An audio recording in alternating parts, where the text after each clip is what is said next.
If you're a real estate agent and you don't know what kind of content to make on social media to build your brand, gain trust in your market, and ultimately get more business in an easier and more effective way through social media, this video is for you. I'm going to walk through 5 best video topics for real estate agents I've found after the past 5-6 years working with hundreds of real estate agents, talking with thousands of real estate agents, giving lectures and all that stuff on social media, what I've found personally across the country to be the best topics, so to speak. Number 5 is actually a little bit interesting, but we'll get to that one, of course. I think that is the best one, so of course stick around for that. If you don't know me, my name is Jarvis. I run Jarvis Media Consolidated. We've helped agents hit amazing results on social media. Some of those are down below, but let's get into the nitty gritty. Here are the best 5 video topics for real estate agents, no matter what, and this is across the country. So number 1 is, and this is really important, specific.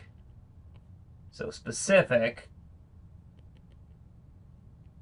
how much can you afford videos? Now, what's really, really important here is you have to lean into your strengths. You can't just simply say like, yeah, well, mortgage rates are 6.5%, and so the average home in the United States is $350,000. And so if you do that and you get a 30-year fixed mortgage, here's how you do that. They can go to any mortgage calculator website, calculate this within seconds if they don't already just kind of know it off the top of their heads. People can figure this out. You're not providing any value. The difference is that you are an agent who works in a certain market for the most part, and you have certain market knowledge. And that is how you can be really, really bulletproof with these videos and do things that people aren't willing to do. Because honestly, it takes work. But what you're able to do, instead of just saying, well, here's the average interest rate, here's the average thing, here's whatever, you can get nitty gritty. And here's a bunch of ways that you can do that. Here's how to be specific. So you can look at, of course, the average home price in your market. That's fine, but that's not really that great, right? You could also find the average credit score within a certain degree of variance in market and use that to help calculate what kind of mortgage people would be able to be approved for. But you can keep going farther. You can also look at specific neighborhoods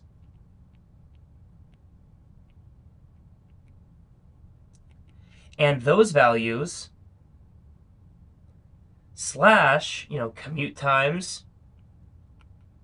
You can get really granular with this, and you can talk about, obviously gas. You can talk about, time to get here, wherever, and then also how much time that takes away from you. There's a million ways to value this, that this can actually be relevant to the purchase price. If they're 30 minutes away from their work now, but now they're going to move somewhere else into a different neighborhood that's an hour away, they're doubling their travel costs and their travel time, and that has a real impact too. So you can get really granular with this stuff, but you can even keep going here. So you have average home price in your market, the average credit score in your market, and calculate that into how much home can you afford.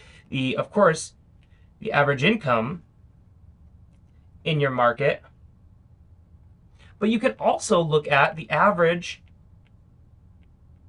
income in the micro market that they want to move into, or they're looking to sell their home in, right? All of that comes into account, right? If let's say you have people who are first-time home buyers, they're looking to upgrade now that they have kids and they're making more money in their jobs, whatever it might be, and they're looking to move into the more posh, the more upscale and ritzy area of town, and you can look at basically what the average income rates of people who live there might be, and that not only gives you an idea of, yeah, you can get approved for a mortgage at this rate, but if you're gonna move in somewhere, you don't really want it to be a golden prison, right? Like, you also still want to have money to do other things, and you don't want to move in somewhere, have a nice house, but then be what is it called, like mansion broke or home broke or whatever it is. You have the nice house, but you have nothing else because it costs all of your money. These are all huge things that you can dive deep into, and it takes time. And it takes time to get really specific, but what's cool is that you can do every single borough in the market that you're in. You could do local markets that are like right outside of where you are. All of this different stuff that you can make it really custom and lean into your strength as a local real estate agent and real estate professional.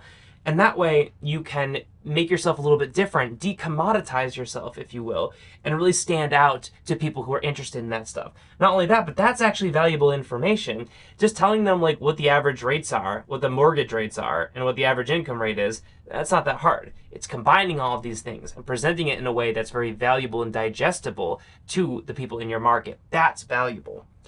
So number 2 of the best video topics for real estate agents that I've found, at least working with agents across the country, is neighborhood. And this is kind of going off of what we were talking about here. If I can spell, that is.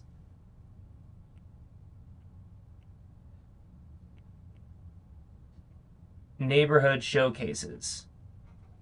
Now, a lot of agents do this too.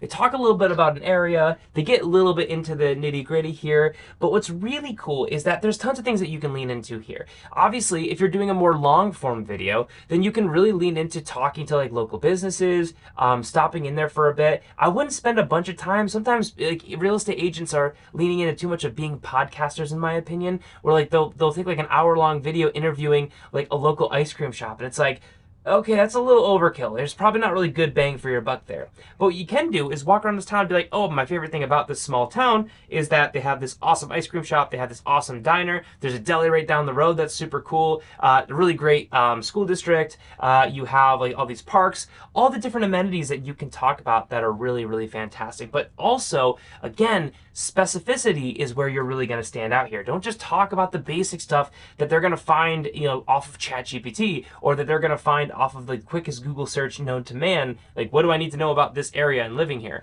Like, go deeper. Talk about your expertise of helping people buy or sell there, what you've learned there, maybe how you've experienced that place, what you've done in that area because it's nearby where you live, or you have, a nephew or something that goes to school there, whatever it may be. These are all different advantages that you specifically can have that you can lean into and talk about those things. And that's great because, of course, you're going to be appealing to a certain market. People who are interested in that, they're going to like the fact that you know that. Not only that, though, they're not even just going to be like, oh, well, I want to work with this person because they know so much about it, but you're just going to be top of mind because they're looking at that stuff. You're going to show up on their feed because it's relevant to things that they care about. And that is the most important thing.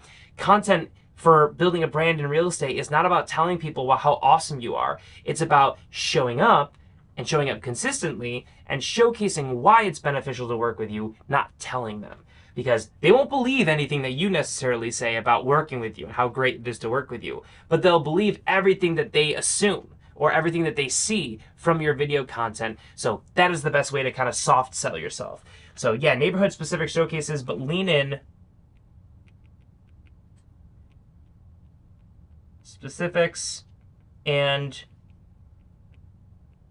personal connections to that area. Whatever you may have there, even if it's just kind of hearsay and things that you've heard from friends and family who live there, I think that's totally fine, to be totally honest. Next here, horror stories with a moral. To this day, I have helped create thousands and thousands, tens of thousands of videos for real estate agents. And to this day, one of the most memorable ones that still sticks with me, somebody who is constantly just watching and editing and posting and tweaking videos for real estate agents all the time, is one of my agents who's been with me for years now, who was talking about this story where they were showing a house, right? They walk to the listing, they show up with their clients, they're walking through the house, and then out of nowhere, this 60, 70-year-old, I actually think it was like 70 or 80-year-old woman, walks out of the shower in just a towel. She didn't know that there was an open house, that there's a walkthrough going on. They didn't know that there was a walkthrough going on. And it's a hilarious video because he talks about, like, she screamed, we screamed, everybody screamed. And it's hilarious because it goes into the natural motion and the funny kerfuffle that happens sometimes in the real estate space. And you're selling people's homes, it's going to get personal here and there. But he had a really great moral to the story. And because the story was so funny in a kind of a horrific way, in a kind of embarrassing way, it would stick with me, which is that you need to communicate and do your due diligence and always knock. And those were his main takeaways from the video that were really impactful and that I remember even through thousands of videos because it had a story arc to it. It had a connection to the video. And that was how he was able to impart that message. It's essentially the sugar that helps the medicine go down. because people love narratives. People love stories. They will stick with it. They will remember the overall arc and morals attached to that, and ultimately you, because you've shared stories that have been very helpful for them. Now the next one is kind of along the same vein. It's not nearly as funny, but this is also just the same basic thing, which is success stories with a moral. Again, just because the power of a narrative is so strong, and you have to remember on social media, you're not competing against other agents. It's a pet peeve of mine when agents look at other agents in their market and they say, I need to be doing X, Y, and Z because these agents are doing it. Meanwhile, those agents don't know what the heck they're doing. They're just copying it from somebody else. They don't even have a strategy in place, and they're just guessing to see if it'll work because they think it's fun. Right? And at the end of the day, we shouldn't be making those marketing decisions based off what's just fun to do or what we see other people doing blindly. We should do it based off of data. And what's really cool is in social media, we have a bunch of data. And what I've found is that those narrative stories, success stories, are a great way, one, to sell yourself, soft sell yourself, talk about all the great work you did in a great story, convey your message more appropriately. Just like the horror story, if you have a narrative arc to the story, it's like, I was helping these clients, they were struggling with this. Another great example that I remember just now off the top of my head is an agent was, they were at the local grocery store. They had somebody come up to them who saw them on some kind of marketing or whatever, knew that they were a real estate agent. They said, hey, you have to help me. My son got mixed up with a group of kids at school who were doing all this bad stuff. Long story short, they were doing bad stuff. He wasn't, but because he was associated with the group, he got in trouble and his reputation was hurt. And it was really making him struggle in school and just being a kid. And so the family wanted to move and kind of have the chance for that kid to have a better high school experience or middle school experience, and to not suffer so much from this thing that he never did in the first place. So he helped them find a new location, set him up, and the kid ended up doing really well and it had a fresh start. It was a great story that this agent felt so great about because it really showed that they were helping make the lifestyle changes, not just getting somebody into a house. And again, I only remember that because it was so impactful, because the story is the powerful element there. That is how you increase your through play. That is how you increase people to click on it in the first place, because they want to know how the story ends. And then you can impart the medicine in there, the moral, the value there. And that's ultimately the most valuable thing, is the tactic that you give that somebody can actually follow. If you just give a bunch of recommendations, that's very difficult for people to follow. How much value are you really providing? But if you can present content, if you can present information in a way that will actually give somebody a tactical thing to do to improve their situation, that is how you build the best value, because they can ultimately change their life and they will remember you for it and want to work with you too, because ultimately you're the person that provided help. It's reasonable to think that you will continue to provide help to them. So success stories with a moral are great. And of course you have the added benefit of showcasing yourself as an amazing agent who does awesome stuff all the time, which I think is super cool. That's a win-win. So lastly, now this is a little bit different here. Number 5, last one on this list of the best top 5 topics for real estate agents that I've personally seen and I have discovered, is essentially how to buy or sell a home. Again, specifics matter here. So in your market, without a realtor. Now this one I'm definitely gonna get some people disagreeing with me on. But one of the best things that you can do in social media marketing, and especially in any kind of industry that's so bloated, is you can be different. And sometimes even portraying yourself as different and worse is better than acting like you're the best and the same. Because every real estate agent, the thousands and tens of thousands, depending on your market, of real estate agents that you're constantly competing with, those guys are all saying the same thing, basically. 95, 96, 97% of these agents are all saying the same thing and doing the same thing. And this is why the average real estate agent does 1 to 0 transactions a year, and they've made, $20,000 to $40,000, dollars, or whatever it is. I think it's actually at like $15,000 a year on average. Now, a lot of those agents are part-time, but the reason ultimately that is the case is because it is such an oversaturated industry. And so what we need to do more than anything, more than telling people that we're great, more than sharing how amazing we are and our accolades and all that kind of stuff and our experience and our ability to negotiate, whatever it may be, the first thing that we need to do is get their attention. Because if you don't get their attention, nothing else matters. And so you need to be different, because if you're the same, then you will never get their attention. And so nothing that you say after that point ever will make a difference. So first and foremost, you need to be different. Great example of this in a completely different industry, Lady Gaga, Elton John, Miley Cyrus, pop musicians in a very competitive industry who were able to stand out. Yeah, are they great performers and everything like that? Of course too. But they also leaned into really dramatic, headline-grabbing fashion statements, things that made people feel one way or the other. They were incredibly divisive. By the way, another person who does this, Donald Trump, regardless of how you feel about him, I'm not going to get into the politics. The dude's very divisive, obviously, but people really love him or they really hate him, but no matter what, they're talking about him. Now, I don't believe that any publicity is good publicity, but one thing's important: if you have no publicity, then that's worse than having some publicity. So ultimately, you really want to have people able to even find you in the first place. And the best way to do that is to do something different. And I've found, and I've actually gotten clients in a similar way, which I'll explain, is by showing people how to do what you do without you. And it's so cool because, one, it's inherent value. If you say, hey, you can hire me and you can pay my commission rate, or I'll show you how to do this yourself with everything that I've learned in my 10, 20, whatever years of being a real estate agent. There is inherent value in there because you're automatically saving them money. There's inherent trust in there because what you're doing is providing great information, sharing your stories, and not doing it in like a fake way where you're not giving away the secrets. I want you to give away the secrets, because if you don't, they're going to find it somewhere else. And the opportunity that you had to provide this great value to them is gone. You have experience, you have knowledge, but it's not really that rare. But what is rare is sharing it.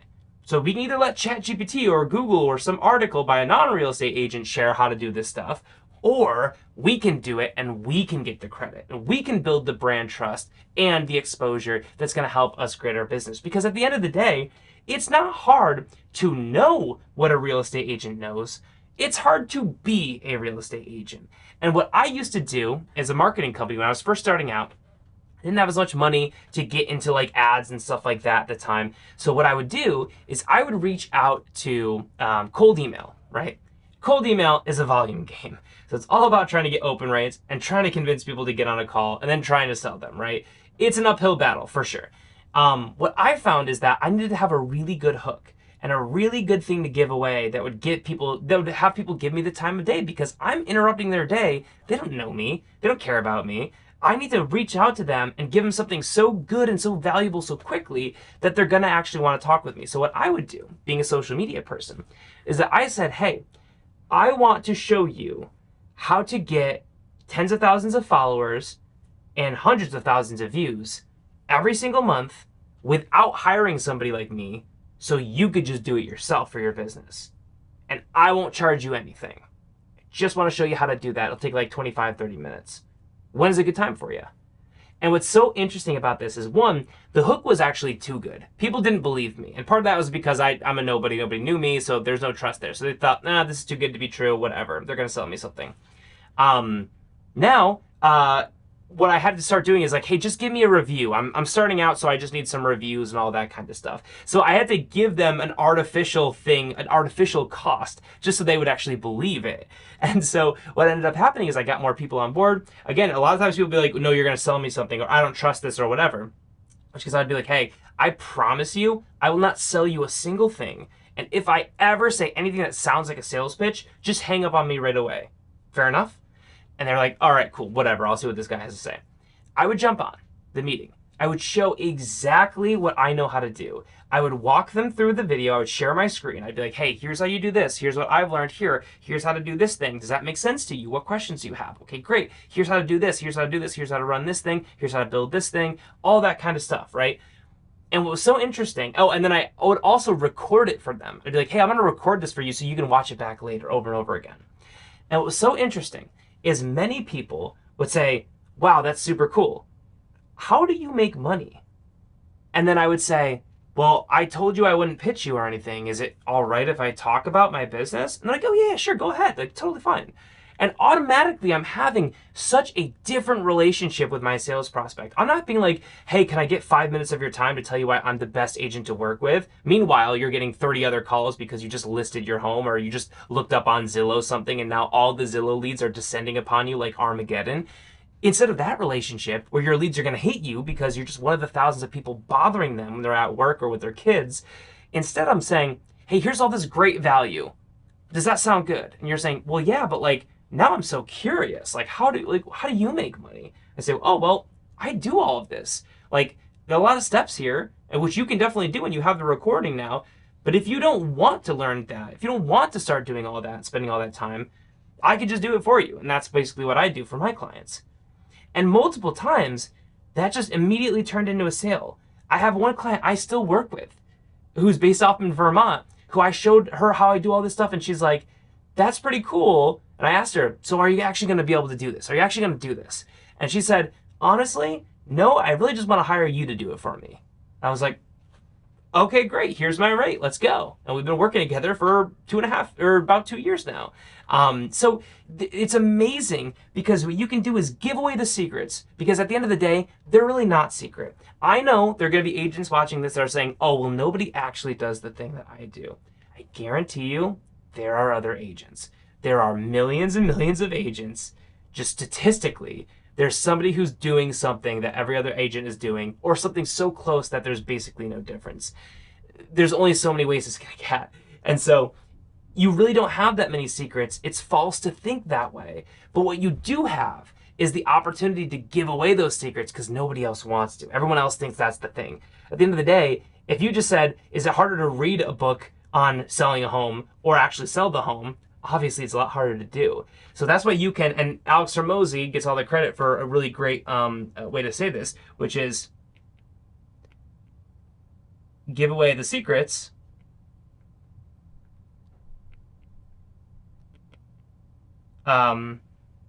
he says something else, but it's basically sell the delivery, right?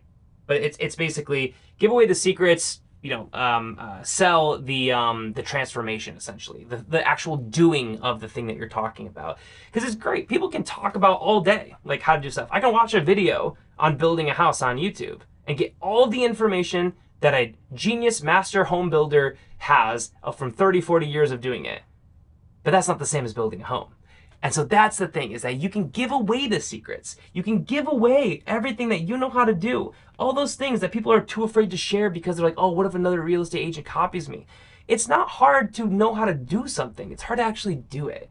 And so if you give away all of the secrets, if you give away the secrets, you honestly try to help people replace you, and you don't try to make it a sales pitch, what's going to happen? Very few people are actually even going to try. And a lot of those people are going to realize, I really don't want to do this. I'd rather hire a professional. Or even knowing how to do that, I still don't really trust myself. I want to hire a professional.